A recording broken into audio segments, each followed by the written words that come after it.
So here I am at last doing a video review of my new bike, the Suzuki GSX-S 1000F, or the Suzuki GSX-S, which I'm going to call it.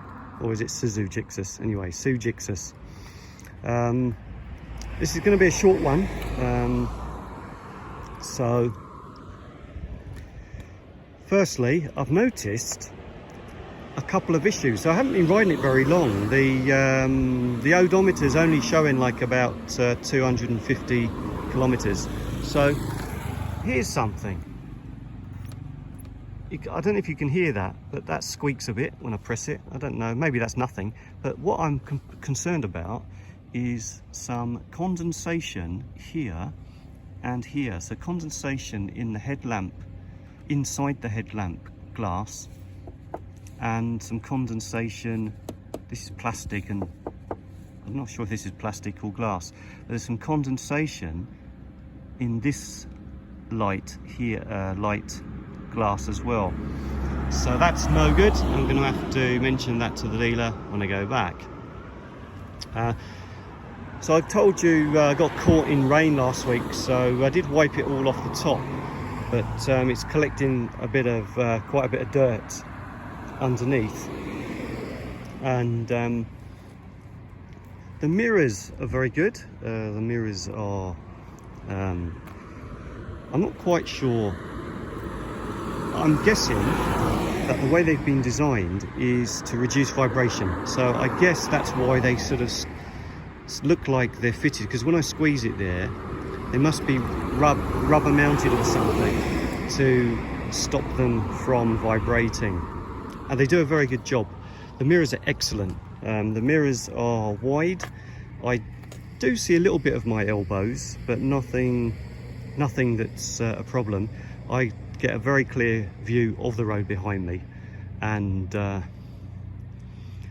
they don't vibrate, so that's really important. As I mentioned before, the screen is so small. I bought a bike like this so I didn't have to lean over the tank and ride like a racer. But it's still quite a low bike, and I find that the screen channels the wind into my chest and neck, depending on what position I'm at on the bike.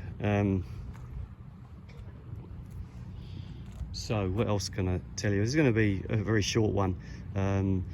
Because I'm actually getting quite hot now. The sun has come out. I'm here at Lake Yamanaka, and it's a lovely place. It was cloudy. The weather changes very quickly here, and there are plenty of bikes.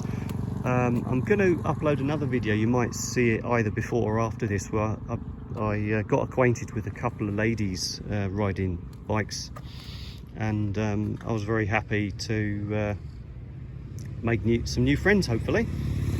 And I'll put a very, very short video of them either before or after this video. You'll see that.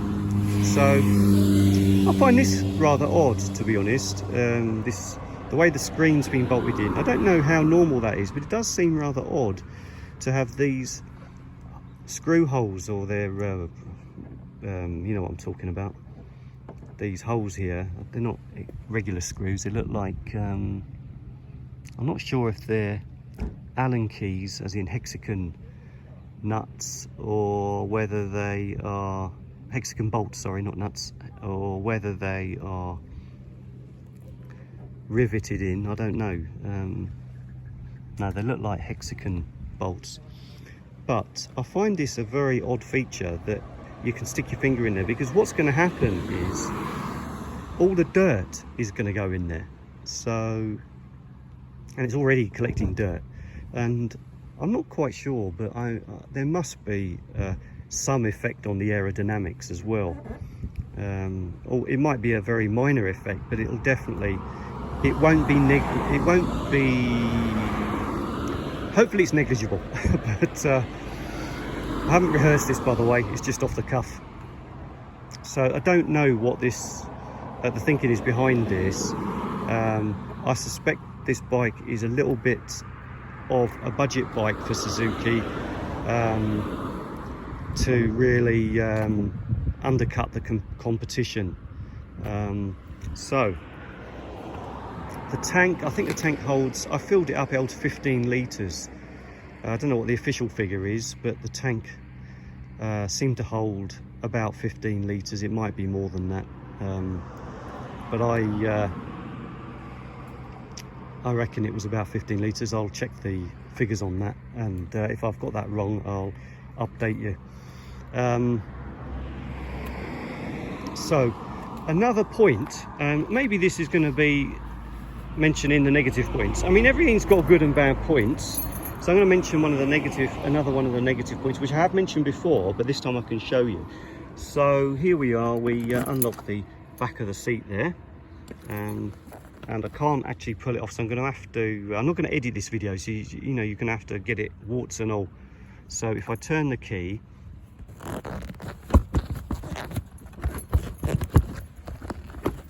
that's there we are. So there's the very limited under seat storage space. As I said, the rider's seat does not lift off, and what you can fit, there's this ETC, this electronic toll collection box in there. There is a toolkit there. There's a toolkit there, and I can just about fit my cap, which I need to wear because I got sunburnt and I get sunburnt easily. So I can just about fit it. However, I find it quite fiddly to put this back on. So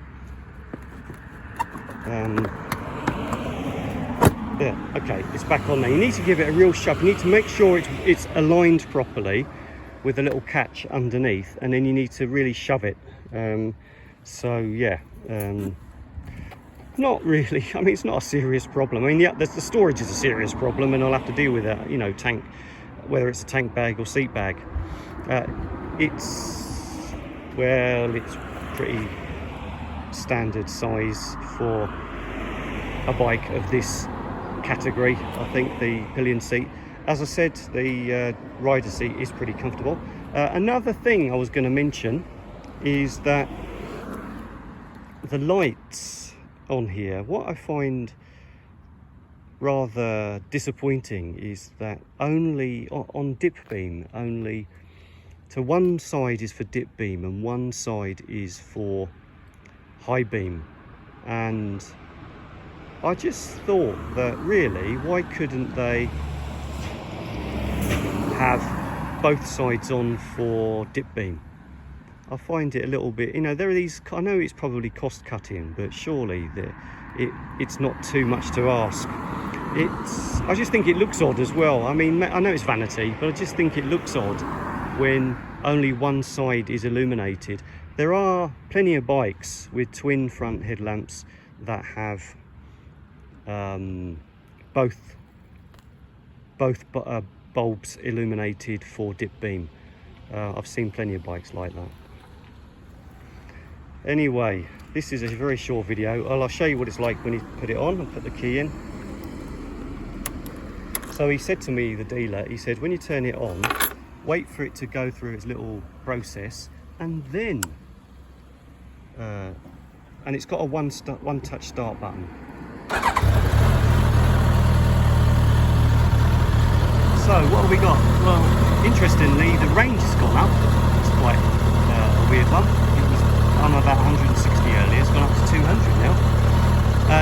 The range will change, of course, as you ride, and you can adjust the information on the display. I'm going to do another video to show you what information you can adjust on the display, because I'm really baking here today now. The sun's come out, and I'm going to get going. So this has been a very short video from just in Japan on a bike.